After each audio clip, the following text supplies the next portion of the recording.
I don't want to see anybody in the comments talking about, oh, you should have made a video about this yesterday.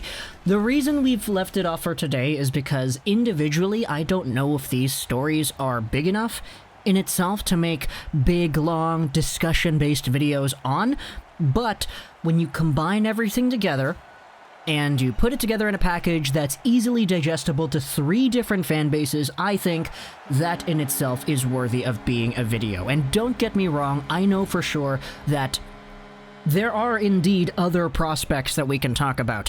Dylan Holloway, Shane Pinto, other guys in the organizations that these guys are a part of that we can discuss for sure, but because we're focusing on a lot of positivity, I guess, let's just go over 3 guys from 3 different teams, and because this is a 3-team video, I'm not going to do the stick around to the end for a chance to be featured in the next one, because we don't usually do 3-team videos, and if you're looking for your name to be mentioned from one of the previous one of those that we did, hey, it's not going to be this one, because combining 3 entire comment sections worth of catching up and comment section keywords, yeah, that's quite a lot. So today, we're making a video talking about 3 guys on 3 teams. We're talking about Lucas Raymond. We're talking about Cole Caufield. We're talking about Jack Rathbone.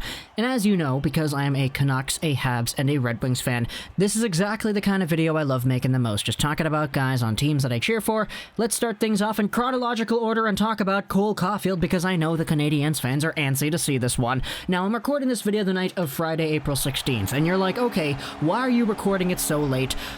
Cole Caufield was recalled by the Montreal Canadiens earlier in the day, like in the morning.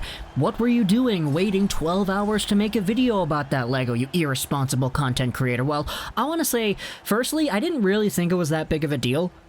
Like, I know a lot of Canadiens fans are kind of screaming and all that, oh my gosh, he doesn't think that's a big deal. Calm down. I think it wasn't that big of a deal because John Liu kind of laid it out very nicely on Twitter, talking about how this isn't really the biggest transaction out there, even though when you hear it on paper, Cole Caufield to the Habs, wow, that is huge. There's a lot of extenuating factors that led into this, and let's just go over the Liu tweet here to just understand why this isn't really that big of a deal. The Canadiens announced on Twitter that they have recalled forward Cole Caufield from the AHL's Laval Rocket to the taxi squad. Caden Primo was also recalled on an emergency basis. Liu said this on Twitter: with the Laval Rocket games for the April 15th, 18th, and 21st stretch postponed, adding Caufield to the Habs taxi squad could be to give him some NHL practices. Morning skate had yet to start at that point, and so no players were on the ice. Also, big note that Caufield was already on the taxi squad last week as a paper transaction. Later that practice, we did have Cole Caufield come out. He's wearing number 22, which is, I guess it's half of his 44 in the AHL. Also, you have Steve Shutt, legendary Montreal Canadien, who was able to wear that number as well, so I guess there's the little parallel. I want to talk a little bit more about that, if he actually sticks around with number 22, because there's some very good history that corresponds with that whole notion. But the way I see it, unless Caufield is announced towards actually making his debut today against Ottawa, which would be crazy because the Canadiens are going to be playing Shane Pinto on the other side, who's going to make his debut tonight against Montreal, and we all kind of know the Pinto-Caufield fan rivalry that existed for a good part, because of course it did. But for Cole Caufield, at the time of recording this video, he actually isn't really announced towards doing anything. He just played a practice, and he was already on the taxi squad before, which is why I didn't really think that him getting recalled was that big of a deal, and that's kind of why I didn't make a video about it right away when it happened. So yeah, forgive me if you wanted to see my thoughts about that. It's just, we will wait until something bigger happens. If we do have the Caufield debut today, then I guess we'll have to make a video later discussing how that goes down, if there is something to talk about. But next up on the prospects list, let's go over Jack Rathbone, a Vancouver Canucks guy who has been recalled. And man, it was a long time coming, because Jack Rathbone is probably the guy who had himself the most potential out of the Vancouver Canucks defensive core and their prospects. Like, I know Jet Wu was in here, I know Brogan Rafferty is in here, but Jack Rathbone is the guy, in my opinion. After the Quinn Hughes graduated, after we had Olio Levy finally make his way onto an NHL roster full-time, or I guess not really full-time because he hasn't really been playing all too much, Jack Rathbone has been the best prospect in the Canucks system on the blue line. He's 21 years old right now, 5'11", 190 pounds. He made his bread and butter in the Harvard Crimson NCAA system, just absolutely being a dynamic, puck-moving, offensive defenseman who can absolutely hammer a puck. This guy knows how to skate. This guy's got wheels. This guy's got edges. He's got that Quinn Hughes kind of ability in his game. And I'm not going to say he's going to be Quinn Hughes, but just stylistically, the way that he plays and when he's at his best, he does a lot of things out there that makes you go, that's a very good offensively capable skating defenseman right there. He's 21 and he made his debut in the AHL this season. 9 points, 8 games played. Not a big deal at all that he's a point per game in the AHL at 21 years old. And now that the Canucks are in a position where they're playing 19 games in 32 days instead of 31 days now, and the fact that we don't really know who's in, who's out, some Canucks might not actually return to play, who really knows? We'll have more updates about that as that story comes out again, by the way. Rathbone's going to be here as a substitution, an extra, a just-in-case kind of guy. And the reason why I believe he actually is going to fall under that category is because you're not going to call this guy who's 21. He's only played 8 games this year. He's been off the NCAA ever since last season. He's been taking a big break so far. You're not going to call this guy up from Utica, where he's doing well, where he's developing, and where he's actually playing, and you're going to bring him to the NHL, you're going to sit him down in your taxi squad, and you're not going to have him do anything. The Canucks aren't going to do that, right? Right? They can't do that again? Michael DiPietro hasn't played a game in a year. Okay, I mean, that's kind of the outlier. Ole Olevi hasn't really played all too much either, but I mean, Ben is gone now, so he's probably going to start playing again. We have ourselves a position where the Vancouver Canucks honestly kind of have the potential to screw this up, but I really much don't want to believe that they will, because it would be irresponsible to call this guy up for nothing.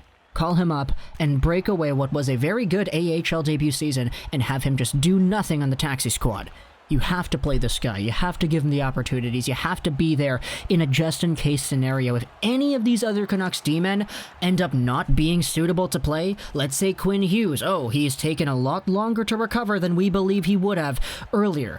Call Jack Rathbone. Put this guy in. Let's see him play. He was already great in the AHL and the NCAA. He's got nothing holding him back if you wanted to say, okay, play NHL minutes against, I don't know, Ottawa, for example. But again, it's going to be tough because Breezeball was recalled as well. We had a few other defensemen that are also in the system, so I don't really know what's going to happen, but that's just kind of my opinion about it. I want to see Rathbone out of any of these guys. Sure, Breezeball is cool, but come on. Rathbone, man. So that's kind of what I thought about Jack Rathbone getting called up, and we'll see how exactly he's able to transition. Obviously, he's going to have to quarantine, so that's going to be a big thing, but things are looking good for Vancouver Canucks young prospects. We also had Arthur Seelovs, I believe, who got called up as well, which is really interesting there.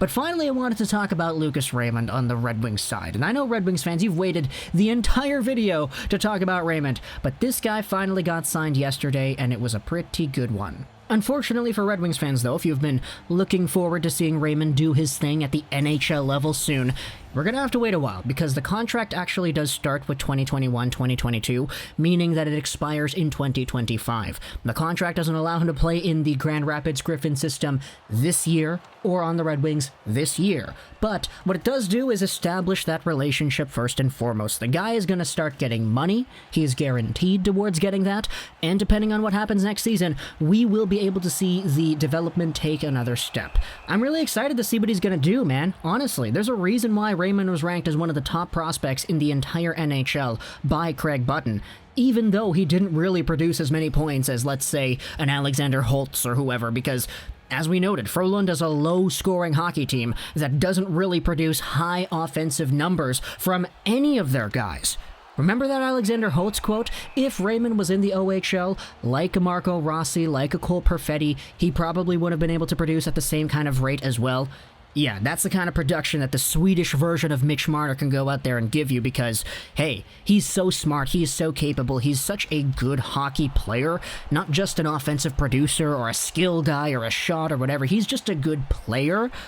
That the Red Wings really are getting a jack-of-all-trades, defensively responsible, high-octane winger, maybe even a center in Lucas Raymond here. So we'll see how exactly he is going to come out for next season, whether that's in the AHL, in the NHL. I would not be surprised AHL, because we know how the Red Wings love developing their prospects. But of course, I had to show some love over there because we know Red Wings fans have been clamoring for not only this guy, but for Moritz Seider too. So, talk to me in the comments if you're a Canadiens fan about Cole Caufield. We'll make another video if anything big happens with a debut or whatever. If you're a Canucks fan, talk to me about Jack Rathbone. Again, I know it's going to be difficult to give him playing time, but hey, even though there are other guys on the depth chart, even though there are other call-ups to the taxi squad, I want to see Rathbone, and that's kind of my own personal philosophy about it. And if you're a Red Wings fan as well, though, talk to me in the comments what you think about Lucas Raymond. I hope you enjoyed this Visage Rolls 99, and bye.